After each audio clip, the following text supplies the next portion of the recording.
अरविंद केजरीवाल की गिरफ्तारी के बाद एक बहुत बड़ी जिम्मेदारी जिनके कंधों पे आ गई है वो हैं पंजाब के मुख्यमंत्री भगवंत मान।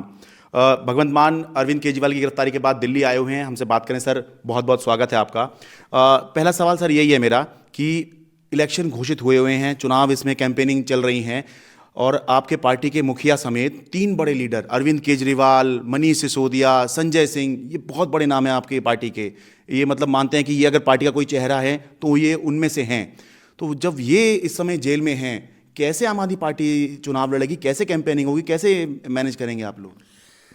2014 में हम पहली बार पंजाब में इलेक्शन लड़ रहे थे, तो भगवंत मान कोई चेहरा नहीं था, प्रोफेसर साधु सिंह कोई चेहरा नहीं था, सभी वॉलंटियर थे, सभी अहदेदार थे, पद, कोई संगठन भी नहीं था। जब दिल्ली में पहली बार इलेक्शन लड़ा तब भी मनीष सिसोदिया, अरविंद केजरीवाल, गोपाल राय जी, ये एक आंदोलनकारी क्रांतिकारी थे। तो चेहरा कौन बनाता है? चेहरा पब्लिक बनाती है। तो हमारी पार्टी में चेहरे की राजनीति शरद जी नहीं चलती। हमारी पार्टी में सभी जर्नैल हैं, सभी सिपाही हैं। तो आपने शुरू में कहा मेरी जिम्मेदारी बढ़ गई है। मेरी जिम्मेदारी बनती है ये कि अब मैं जो है, जो मेरी ड्यूटी लगेगी मैं निभाऊंगा। हाँ, मेरी ड्यूटी कैंपेन में लगेगी, क्योंकि चलो भगवान का थोड़ा दिया हुआ टैलेंट है कि पब्लिक की लैंग्वेज में बोल लेते हैं, लोगों से, लोगों की भाषा में बात समझा देते हैं। तो जाऊंगा, गुजरात भी जाऊंगा, पूरे देश में जाऊंगा मैं। लेकिन पब्लिक तो केजरीवाल को मांगती है कि केजरीवाल की पार्टी, नो डाउट आप चेहरा है, बड़ा चेहरा है पार्टी का, उसमें कोई डाउट नहीं, लेकिन केजरीवाल लोग दिखना भी तो। केजरीवाल जी भी आ जाएंगे, हमें माननीय न्यायालय पर बहुत यकीन है, विश्वास है, वो बाहर आएंगे। लेकिन केजरीवाल एक व्यक्ति नहीं है, केजरीवाल एक सोच है। केजरीवाल को गिरफ्तार कर लोगे, सोच को कैसे गिरफ्तार करोगे? जो लाखों करोड़ों केजरीवाल पैदा हो चुके हैं देश में, उनका क्या करोगे? तो ये एक पॉलिटिकल वेडेंटा है कि बदलाखोरी है कि अपनी सारी विपक्ष की पार्टियों के बड़े नेताओं को अंदर कर दो, उनके खाते सीज कर दो, फ्रीज कर दो, नेता फ्रीज कर दो।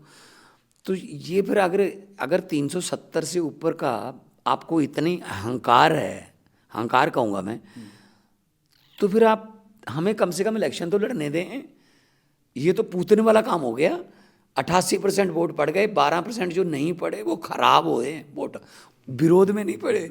30 तक राष्ट्रपति, 40 तक भी बन जाएगा। ये कोई ऐसे थोड़ा होता है। ये आज 23 मार्च है शरद, आज के दिन 23 मार्च 1931 को शहीद आजम भगत सिंह राजगुरु सुखदेव को फांसी हुई थी। वो क्या मांग रहे थे? वो डेमोक्रेसी मांग रहे थे कि अंग्रेज़ लोग अब चले जाएं, हम अपने नेता खुद चुनेंगे वोट के जरिए। उनकी कुर्बानी की वजह से डेमोक्रेसी आ गई।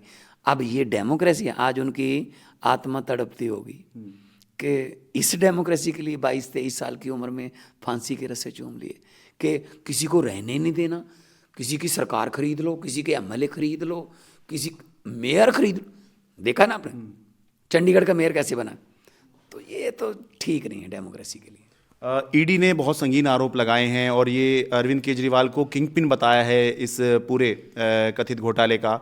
और 100 करोड़ रुपए की घूस का आरोप जो है वो ईडी ने लगाया है। 100 करोड़ रुपए की घूस ली गई है, ये ईडी का आरोप है। आरोप है ना, हाँ। साबित थोड़ी हुआ ना। ये बीजेपी का आरोप है असल में। ED means BJP, CBI means BJP, election commission means BJP, NITI Aayog means BJP. तो सभी जो कॉन्स्टिट्यूशनल इंस्टीट्यूशन है सब तो खत्म कर दी। किसकी मानते हैं? सुप्रीम कोर्ट की बात नहीं मानते। ये 5-0 के बेंच ने, ये चीफ जस्टिस साहब उस बेंच को हेड कर रहे थे, फैसला दिया दिल्ली का कि services should be under the government, elected government. उसी दिन 5 बजे के बाद, उनको पता था 5 बजे कोर्ट बंद हो जाएगी, ऑर्डिनेंस जारी कर दिया। तो किसी की मानते हैं? अब इनको ये है कि बस हम ही हम रहें। ऐसा नहीं हो सकता। हुकूमत वो करते हैं जिनका दिलों पर राज होता है।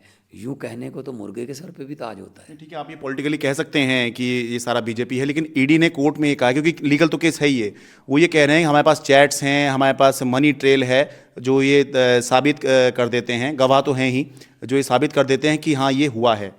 शरद रेड्डी है, बंदा, 20 बयान उसके ये हैं कि मैं केजरीवाल को जानता नहीं, मैं कभी मिला नहीं, उसको गिरफ्तार कर लिया जाता है।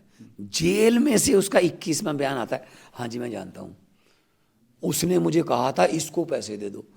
वही शरद रेड्डी इलेक्ट्रिक बॉन्ड वाले मामले में जब आया है, वही शरद रेड्डी जेल में जाने के 10 दिन बाद 55 करोड़ के बॉन्ड खरीद रहा है बीजेपी के पक्ष में। कमाल है यार, हमारे पास कहाँ से पैसे कमाने होते तो अरविंद केजरीवाल इनकम टैक्स के कमिश्नर थे, उनकी पत्नी कमिश्नर है, उन्होंने भी इस्तीफा दे दिया। वहाँ से मैं बहुत फेमस आर्टिस्ट था, आप तो मुझे जानते हो, तो मतलब पैसे कमाने होते हम अपने अपने फील्ड से, अपने अपने टैलेंट से कमा लेते। ये कौन होते हैं? 8,000 करोड़ का इलेक्ट्रिक बॉन्ड से इनको पैसा मिला, वो कह रहे हैं चंदा है। भाई साहब, अगर आपको मोदी की वेब पर यकीन है तो चंदा क्यों इकट्ठा करना है? 7 स्टार आपने बना लिया अपना ऑफिस और पैसे से आप इलेक्शन जीत रहे हो, तो ये चल नहीं सकता। इनको ये है तमिलनाडु, पश्चिम बंगाल, कर्नाटका, तमिलनाडु, पश्चिम बंगाल, कर्नाटका, अपना पंजाब, दिल्ली, केरला, इनके राज्यपाल ही क्यों हमारे से पंगे ले रहे हैं मुख्यमंत्रियों से? कभी गुजरात के राज्यपाल ने या यूपी के राज्यपाल ने क्यों नहीं चिट्ठी लिखी उनको? वहाँ सब सही हो रहा है। ये थोड़ी है, वो बहुत होगी ना कि मेरा कुत्ता टॉमी, तेरा कुत्ता कुत्ता, ये थोड़ी बात होती है यार।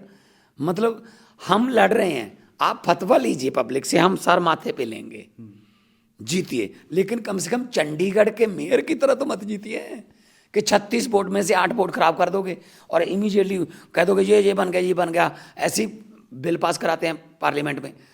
हम लोग इकट्ठे ही थे, आप पार्लियामेंट कवर करते थे तब, मैं जब पार्लियामेंट में था, कि हाँ वाले हाँ कहें, ना वाले ना कहें, चलो चलो चलो हाँ वालों की जीतो, हाँ वालों की जीतो। ये डेमोक्रेसी है? Is this a democracy? और is this a biggest democracy of the world? कहाँ से डेमोक्रेसी है ये?